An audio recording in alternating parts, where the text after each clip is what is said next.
Hello, and welcome to the Big Four Transparency Podcast. I'm joined today by Eric Rabinovich, VP at Live Oak Bank on their professional services team. Welcome to the pod, Eric. Thank you, Dom. Pleasure to be here and really appreciate what you're doing for the industry. And I've listened to many of your episodes, so I'm happy to be here and hopefully help some folks out there who might be thinking about getting a loan and what that looks like. Yeah, well, thanks a ton for the support, first of all. And we've been connected for a while. I've been kind of looking at everything you do. And I just kind of recently had some conversations with either people whose bread and butter has been, acquiring firms and kind of rolling them up into their existing entities, or kind of some private equity plays and things like that. And it kind of really got me thinking, like, hey, I've been following this guy who's in that kind of, really in the weeds of what that looks like. And so I figured we could have a really kind of good conversation on what this actually looks like in practice. So to kick us off, why or would you and or Live Oak want to be like specialized specifically in professional service acquisitions? Yeah, so it's a great question. And it gets to the origin story of Live Oak in the first place. So Live Oak started in 2008, which, as an aside, interesting year to start a bank, given what was going on in the financial markets, capital markets. But they started in '08, and at the time they just started lending. It was just a lending institution for the first decade, and they were just lending at that time to horse vets, equine veterinarians. And so that was because one of the founders, Chip Mahan, his father was in the industry. He understood it. It was low risk, high barrier to entry. And basically, horse vets paid their loans on time and paid them off or prepaid them. But over time, the bank added more and more industries using that same ethos and started off lending to dentists, to doctors. They added in family entertainment centers. So we called it Live Oak 1.0. There was a short list of these core industries that they viewed as lower risk, lower default rates. Fast forward to 2017, they decided, and they were adding a handful of industries every year. So fast forward to 2017, they decided professional services made a lot of sense. CPAs and accountants. There's at that time, we're in the thick of it now, but at that time, I think they saw the impending silver tsunami that you may have heard about with the number of baby boomers who are retiring. And we viewed it as a similar to the previous industries I mentioned, as a lower risk industry, a very much in demand, necessary service, right? Every small business typically needs an accountant or a CPA. So that was the origin story for the team, and since then, I think we've closed close to $300 million in SBA loans for accountants and CPAs, most of which are acquisition. But that's the sort of background for why we'd want to get into it. And we have to be clear, we have other industries the bank specializes in. If you go to the website, you can see at this point, I think we're up to around almost 40 discrete industries where we have, like myself and Steve Piatkowski, my colleague, they just focus on those industries, just like Steve and I with accounting and CPAs. So that's a great approach. Yeah. And like you yourself, like you have a background at PwC. So I do. So you clearly know the language, which when you're dealing with someone, I feel like that's kind of half the battle, is that they like properly understand what it is you do. 100%. And if you look at these other teams at the bank, the idea is to have someone who comes from industry, whether that was, a few jobs ago or when I started at the bank. Just as a quick aside, I was helping stand up our government contracting team. So I live in Washington, D.C., and I don't do that anymore. We still have that team. They still support government contractors, but I was hired directly out of the federal government. I was a contracting officer. So I got hired as a domain expert to help stand that team up. And so we do a similar thing with these other verticals. We bring someone from industry who has that expertise, who can talk the language, who understands the industry, because that helps a lot, not just with respect to talking to the customers, but it also helps us as a bank to evaluate the risk of a deal, right? There's certain things, if you're a generalist lender and one day you're talking to a dentist, the next day you're talking to a manufacturer, you're probably going to miss a lot of things, right? There's just a lot of industry specific risk that you might otherwise gloss over. So it served us well at Live Oak. Yeah. And then, so when we talk about accounting being a little bit of like a lower risk type avenue, so there's kind of two questions that I have about that. I guess the first one being, yeah, it's lower risk from like a business and operations perspective, but not necessarily from a lending perspective because there's no like real assets, other than, maybe a whole bunch of Herman Miller chairs and stuff like that. But Nice chair. so yeah, yeah, expensive chairs. Um, so how does that kind of get reconciled within kind of like the bank? I think you mentioned something previously when we were speaking about it being like a loan based on cash flows, and I'd be That's right. curious to understand that. That's right. So it's important to know that the SBA 7A program, which is primarily the product and the program that we use when we're working with CPAs and accountants, there are some other programs at the SBA that folks may be loosely familiar with. There's the 504 program, which is mainly used for real estate. There's some direct lending programs like the EIDL, the Emergency Injury and Disaster Loan Program. So that's a direct lending program from the SBA. 7A, which is primarily, I think, what we'll focus on, it's a cash flow based lending program. So what that means is, unlike a typical conventional loan scenario where a bank, they'll look at cash flow, but they're really going to look at the balance sheet and they're going to look at the collateral and the assets. With the 7A program, you don't necessarily need to have any collateral. And in many cases, there isn't much collateral. Now, I will say there's a requirement in the SBA 7A program where if a borrower or a guarantor owns residential real estate, if they have a certain minimum amount of equity, so 25% is that number, they have to pledge their home. Generally, there's exceptions to this, but that's a requirement.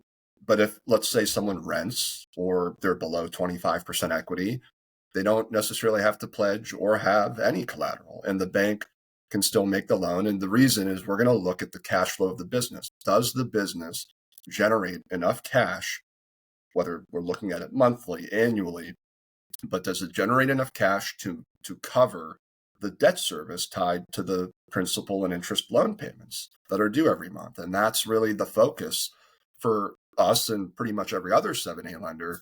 So that's what allows us to get comfortable with lending to a business that's pretty much all goodwill.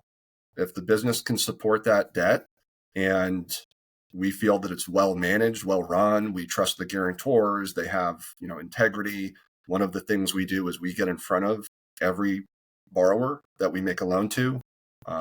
We're a fully digital bank. We don't have any physical in-person branches or offices. We'll fly out to where the customer is. We'll look at them in the eye. We'll get a sense of if we want to do business with them. And then if we feel comfortable, we'll move forward. So that's maybe a little bit unique, but that's our approach. And like I said, it served us well. And, we really just love the industry too. I mean, if you look at all of the industries we work with, I think you'll see a pattern where these are typically indispensable services that people really rely on and need in their day-to-day lives. And that's why we like working with them. So, Yeah. Yeah. Like there's no one specialized in like loans for like e-commerce shops selling crystals and stuff. right. That's right. Now, I will Yeah. say we have a generalist team where if a particular opportunity doesn't fall into one of these existing verticals or industry teams we have, like the team I'm on, then that team will pick it up. They're based all over the country based on geography. And if the loan makes sense, if the deal makes sense, if it's a strong business and it's not, there's a naughty list that the SBA has where casinos, if it's a prurient, you can't do a loan to that type of business. But if it's not on that list and it's a sensible deal and it's not one of those existing teams, we'll probably get comfortable with it. So, it's Okay. sort of a catch-all, but yeah, that's how we attack it. And I know other banks, they have their own approaches. Some of them handle it based off of just product.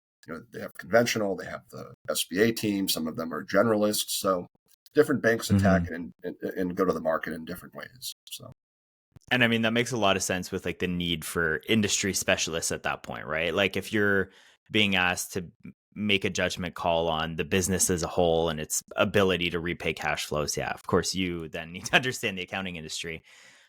Which kind of brings me to my second question about the low risk element of like accounting firms is um are certain firms and maybe revenue streams treated differently than others in the sense of like a really popular kind of emerging trend in firms is like CAS practices because of their recurring nature.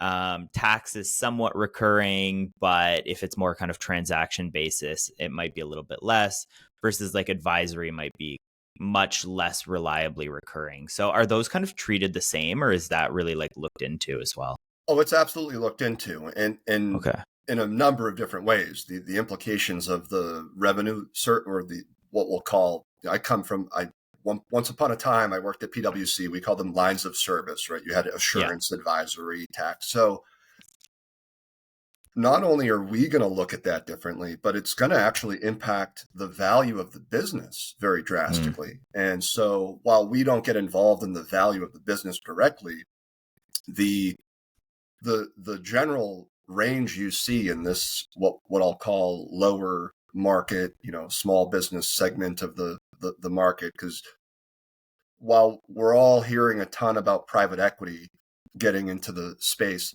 private equity currently, they're not looking at, a $500,000 sole prop or Schedule C tax return, tax preparer, Yeah. or even, $1 million bookkeeping and tax shop. I mean, they're moving more and more down market, so we might not be that far away from them looking at those types of firms. But my point is that the value of a firm, depending on what that firm does, it will fluctuate pretty significantly. So if it's a smaller, more individual tax prep based firm, so let's just say they just do 1040s, here in the States, and it's no bookkeeping, no advisory, no CAS, that's potentially going to be as low as, 0.7, zero.7, 0.8 times revenue for the purchase price. Mm. And there's a lot of reasons for that. To your point, it's not recurring. The seasonality of the revenue cycle over the year can be risky. It puts a Hmm. lot more strain on making sure there's working capital to cover the slower months, right? It's not uncommon to see a business that makes most of their profit in 3 months and then loses money for the rest of the year.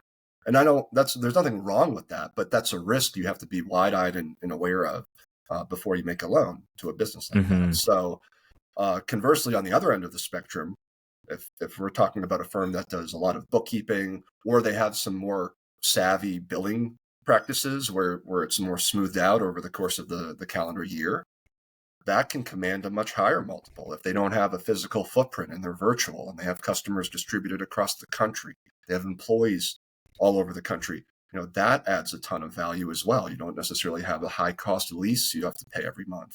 You can Hmm. use, labor cost arbitrage, maybe hire some CPAs from parts of the country where cost of living is lower.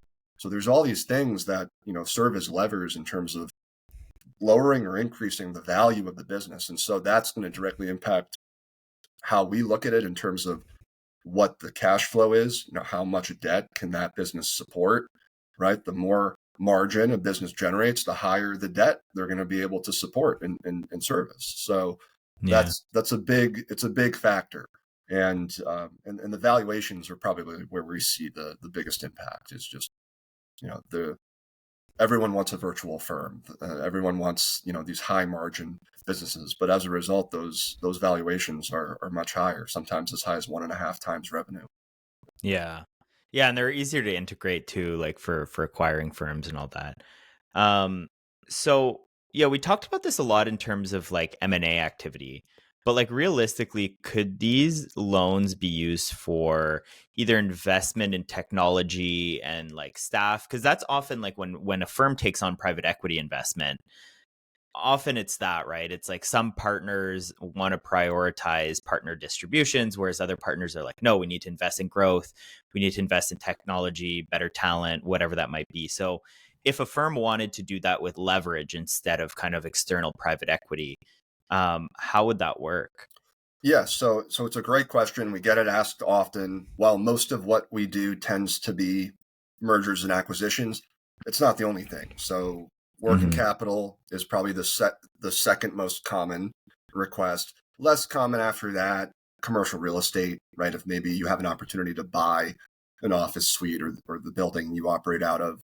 We love those. There's collateral with that. But with working capital, it's a bit unique. It's a risk, right? You don't necessarily have the asset. You don't have the Yeah. cash flow from a new business you're buying to sort of support that loan that you're making for that acquisition. So we can do these working capital loans, but they just require a bit more scrutiny. And really, at the end of the day, the most important thing is that based off what the loan amount is, and we can talk through this, right? One of the first questions I get asked is, I'd like a loan. Can you do one? And how much can I get? Right. Our founder, Chip Mahan, says really customers care about just two questions. Am I approved? And when do I get my money? Well, the answer to the question of how much can I qualify for, it's going to come back to this cash flow. It's a cash flow Hmm. based program. So we're going to look at your tax returns. We're going to look at your interim financials. For my team at Live Oak, we generally need to meet or exceed a 1.25 debt service coverage ratio. So what does that mean in layman's terms? So it's really it means for every dollar of debt that you're paying annually, we want to see at least $1.25 of positive cash flow above and beyond that. So what we're going to do is we'll look at the last few years of tax returns, but let's just say for the sake of a simple example, if the annual debt service is $100,000 for a loan. That would be a fairly small loan, but if you take that, we want to see after all expenses, after the owner is paying themselves a salary, which we also have to take into account, there has to be at least 125,000 there to be able to service that loan.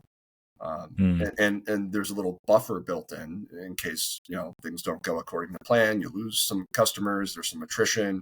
That tech implementation that you were trying to cover maybe cost a little more than you planned for. So we can do it. It just has to pencil out. And so I think we'll want to really understand what the purpose of the funds are. So we'll ask them to prepare a budget. Right? Is it being used for technology, for staffing? And you can use it for multiple things. But they are harder, I will say. Most often when I get asked about working capital loans, to be perfectly candid, it's typically very early stage companies or companies going through a rough patch where, Yeah. they maybe a partner departed and took a bunch of clients with them and they're trying to rebuild their book, or they're new and they just don't have enough cash flow yet. So they need cash to make those investments, whether it's marketing or staffing. And those are hard to pull off because if the business isn't already profitable, it's very, very unlikely we will be able to do a working capital loan. I will say there are banks out there who have a higher risk tolerance and who are comfortable doing projections-based deals. An SBA 7A loan can be done on a projections-based basis, but it's hard. Not a lot of banks Okay. like to do that. It's a higher risk type of loan. We're not Yeah. big on that, but that doesn't mean that, we're not the spokesperson for the entire SBA lending industry. So there's banks out there who probably would do that, but you might have to talk to a handful before you hear a yes. So. Yeah. And with it being, when you say like it's more difficult and all that, like, is it typically going to be like higher rates as well? Or how does that work with SBA? Like, is it typically pretty standard because it's like government adjacent, or?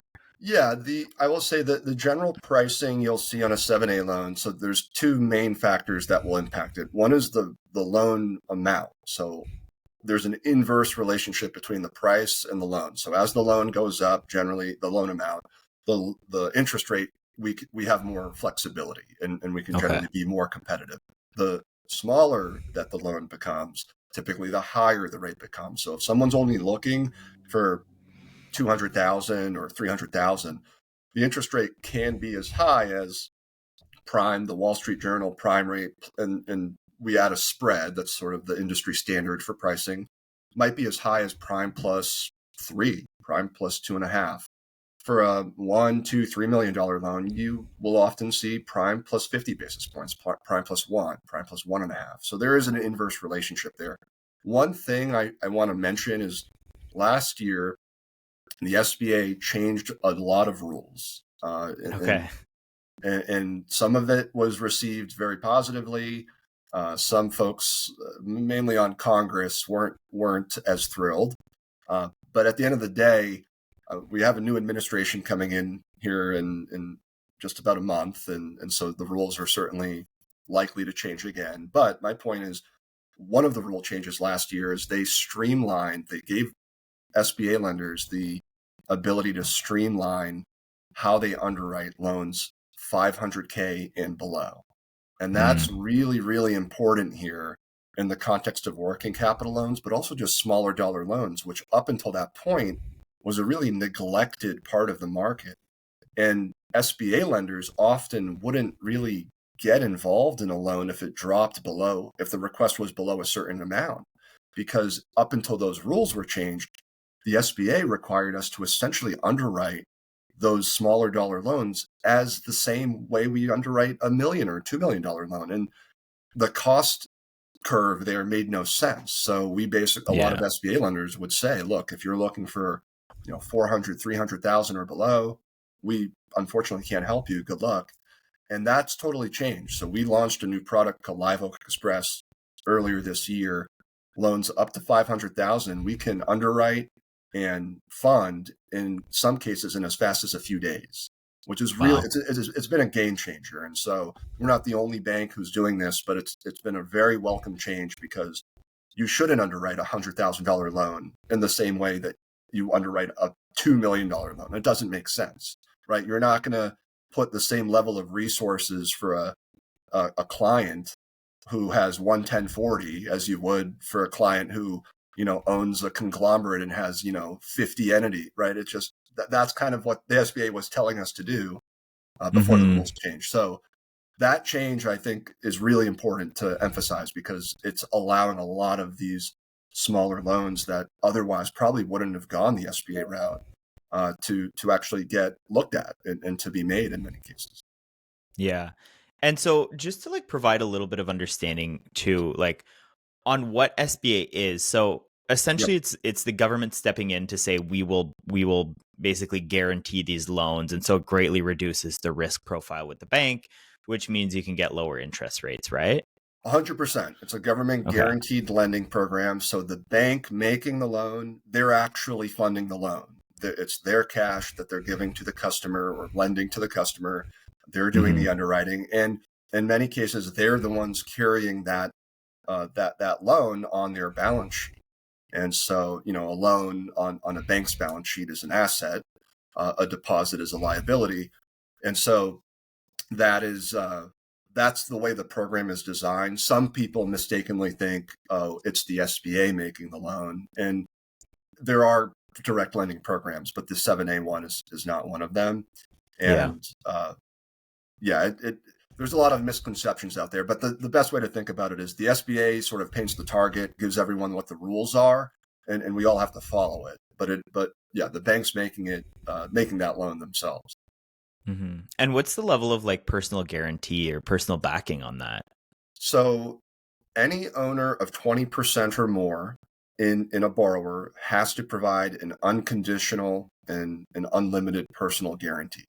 So that's a common sticking point with some folks. That's arguably one of the more, I would argue, if someone's not willing to go for or apply for an SBA loan, that's probably one of the more common reasons they don't want to provide a personal guarantee. And so obviously, if you're doing a conventional loan, there's more flexibility with the bank in terms of whether they're going to require someone to have to provide that PG. But 20% is the threshold. And then sort of related to that, there's an equity requirement that can come into play as well, which is typically 10%. That's more in the context of an acquisition. However, the cool thing with an SBA loan that doesn't really exist in the conventional lending world is you can use seller debt to count towards equity.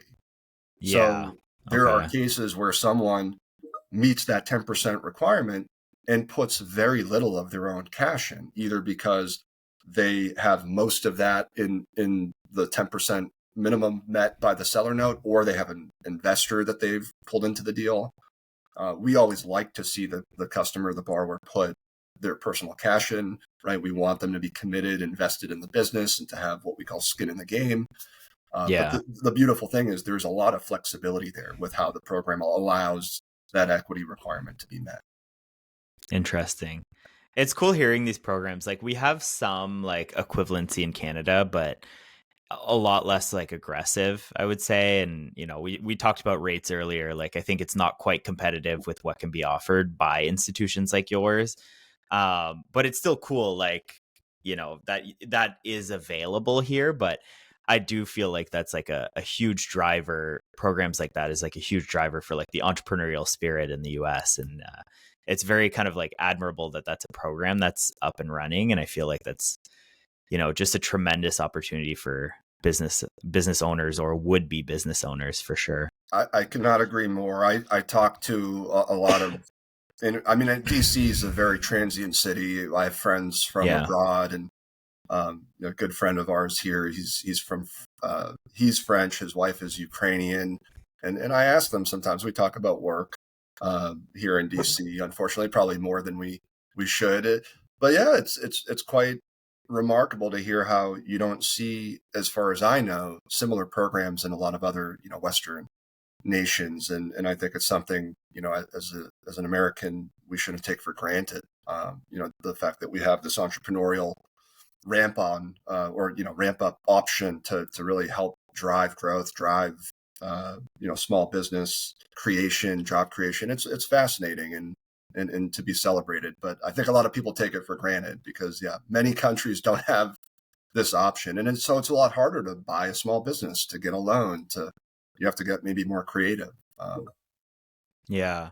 And like, are you seeing a lot of activity of people buying out like other partners of their firms using this? And if so, like, does that fall into the camp of like a working capital loan, or is that kind of like because they're buying equity, is that more like the type of loan for an acquisition? It's a really good question, and it's also a very timely question. So last year, for the first time in the program's history, one of the other changes that they unveiled is partial changes of ownership, which allows buyouts, Yeah. and so that was a huge deal. You could do partner buyouts before then, but the partial change of ownership was you basically someone had to be buying out like all of someone's equity, and so now you can do partial buyouts, you can do multi-step buyouts, and in fact, on Monday, so just a few days ago, the SBA put out a procedural notice clarifying some rules as well. And one really recent, hot off the press change is that whereas partial changes of ownership last year had to be done as stock sales, they're now allowing them to be done as asset sales, which is a pretty significant Oh, change. interesting. Just allows for more flexibility. But to answer your question, we view it more as a change of ownership. And so the one caveat, of course, is you compared it to how we look at a working capital loan.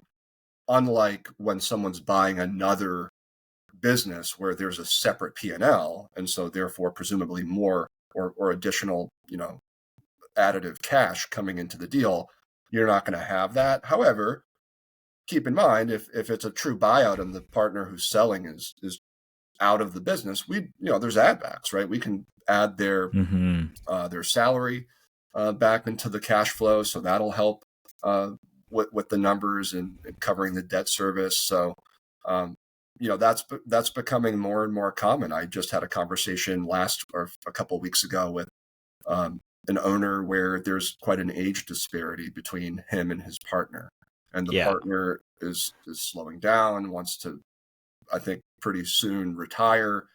Not as interested in investing in growth, more interested in sitting back and just riding it out. And the gentleman I spoke with, I think he was in his 40s. He had all these really aggressive ideas for we need to do this and that and grow. And so I don't know how common that is, but I think there's going to be a lot of partial buyouts where you have an ability for an owner to basically have a liquidity event, retire or move on to their next venture, and the remaining owner or owners can step up that ownership level and run the business how Hmm. they want. So the changes are great because it's providing more opportunities, I think, for some of these owners, these multi-owner firms. Yeah, and I mean it's nice to offer like a wider breadth of like optionality, right? Because again, in these conversations about private equity and where they get involved, it's often that situation. And it's kind of like either like everything goes into like funding this retiring partner's exit, or like you just aren't investing anything into like tech and growth and improvement of the firm anymore. So this is like a really good way out for people who want to do both and not necessarily give up a stake to private equity as well. That's 100% Yeah. correct. The other thing worth mentioning too, we don't see this as often, but I have a feeling, given all these different trends and dynamics that we're talking about. So one of the things you can do with an SBA loan is also finance the buyout using an ESOP. And that's really powerful because it allows, I almost view it as an antidote, not to like paint private equity buying a business as some kind of inherently bad thing, but it's a polemic issue. A lot of people do think Hmm. it's a net negative, and it's certainly not right for everyone. But an ESOP can be a very compelling counterpoint where the employees get to take a loan out collectively through that program. The owner gets to, or the employees, and then the owner gets to cash out. And there's very advantageous tax treatment for using that type of vehicle to make a purchase. So, and then that way, the employees are sort of, more empowered in a way that I don't think they would be when a private equity transaction happens. So we Yeah. haven't done a ton of those, but I've been talking to some like ESOP specialist firms out there who are trying to sell this a little bit more and educate the market. But you can use a Yeah. 7A loan to do that. So it's something I would encourage owners who might be debating or weighing, should I sell to private equity? This is a And sorry, worthwhile. so this structure would be almost like an ESOP, but like it's almost like an owner gets to sell like secondary into the ESOP almost? Like is that what's going on here? Exactly. So it's almost like Hmm. and I forget the term of art that's used here, but there's an entity that's created, almost Yeah. like a 401k plan, and then that plan essentially buys ownership in the business. A loan is used to make that purchase, and then ownership stays. I mean, there's a lot of complexity involved, and if this is going to happen, you're going to need to be sure you're talking to the right lawyers, the right Yeah. CPAs who are skilled in this particular area. But it is an option. I think we've done a small handful. I know a lot of our other verticals at the bank, they do these quite often, Hmm. but I think it's an emerging option that a lot of folks aren't fully aware of or don't even know is an option. And Yeah, I had never thought of that. So like typically in tech, my understanding is like the employee stock option plan, right? Is a pool of shares that are issued from the company for that purpose and are then granted to employees. So just to like quickly walk through the mechanics of this, and I'm a little conscious of time to wrap up here, but yeah, okay, so in this situation, the company takes out a loan. Would the company be the borrower? the company, I believe the company is the borrower. There You do not necessarily need, I don't think there's a personal guarantee involved. It's one of the few Yeah. cases with a 7A loan where, because ordinarily someone has to provide a personal guarantee. Yeah. Again, I am not an expert on this particular portion of the program just because I personally have not done an ESOP acquisition yet. Yeah. But what I can do is if anyone wants to learn more about this, there's a couple of companies that we've partnered with who are experts at this, and I'm happy to make introductions. And then I can walk through the process in terms of what it looks like at the bank. But I mean, the process itself is not that different from any other 7A loan. We need the same documents. There's a few more tied to the actual, uh, the incorporation of that buying body, that plan that's going to be taking on the loan. but the documents are essentially the same. We're still going to need tax returns. We're still going to need, P&Ls. We're going to need application forms filled out. We're going to need to know the cap table, how much of the ownership is being bought by the employees. So the Hmm. process is quite similar, but I think it's a worthwhile consideration for folks who might be, less open to PE or concerned about some of the drawbacks there with drop off in quality for the remaining employees. Yeah, no, I did not foresee us talking about like, new exit structuring that I've never heard of before, but that's like incredibly interesting. Yeah, we can talk more about it offline. I mean, I've been Yeah. trying to mention it more to folks in conversations, but I think our average deal size is around 800, 900,000. So I don't know if that's the best option. But Yeah. I was at the Synergy conference last month, and I was talking to someone who specializes in ESOPs, and he was telling me about very small transactions where he does these. So I don't think you have to be some multi-million dollar firm necessarily for it to be, feasible or for it to make sense. And then it could become like kind of like a broadly employee owned type of firm. Because Ex- I've been preaching a lot Exactly. of like the benefits of PE. Like it's cool that you can set up an ESOP program and like it often pushes people towards that. But being able to do that and like maybe get rid of like a retiring partner who's like dragging the firm down, um, you know, that's kind of cool at the same time as well, for sure. And then you end up with like a super motivated workforce and you can exit the partner who's no longer willing to invest in growth. So, no, that's really, really cool. Yeah, no, I agree. Yeah. Awesome. Well, yeah, thank you so much for taking the time, Eric. I really appreciate it. And I'll make sure that I link your contact information for anyone who's looking to start a discussion, whether you're looking to maybe acquire another firm to tack on to yours. Again, we talked all about it, buyouts, maybe you're solo practitioner looking to buy a book of business, something like that. So I'll make sure that I link all your contact information there and hopefully some people get in touch. Appreciate it. And thanks again for having me. And yeah, just if anyone has any questions about 7A lending, I'm always happy to. What one parting thought is banks, unlike lawyers, we do not get paid hourly. The banks Yeah. only make money if the loan closes. And I say that because you should not be like, if you're interested just to learn more, have a conversation, talk to a lender, reach out to me, and I actually encourage folks talk to other banks, right? If you're going to do work on your home, presumably you're going to get a couple of quotes. You're going to talk to a couple of, plumbers and make sure you're going with someone who's competent. Don't just take my word for it. Fact check me. You want to work with a bank that you trust. You want to work with a bank who understands what they're talking about and that hopefully you can work with for the years to come. But the last thing and sort of the key point is, you know, use that information, use the fact that you don't have to pay us for talking. I'm always happy to have conversations with folks. I view it as an investment in a long-term relationship here. So, I want folks to know what their options are. I want them to be able to access this information because I think a lot of times people make maybe less than ideal decisions and get like a fintech loan because they just didn't know that they could Yeah. qualify for an SBA loan. So there's just a lot of, it's a confusing, and it's a government program, right? So it's a confusing thing. There's a lot of misinformation out there. People are sometimes quoting rules that were repealed and haven't been in place for 5 years. So just educate yourself because you might be able to get a nice competitive low cost loan and make that investment in that next hire or that next technology solution that's going to revolutionize your management practice. So it's, I encourage people talk to a bank. It's not going to cost you anything unless you do a loan, and use that to your advantage. So, Yeah. Awesome. Perfect. Well, thank you so much, Eric. thank you, Dom. Have a good one. Take care. Thanks. You too. Bye. Bye.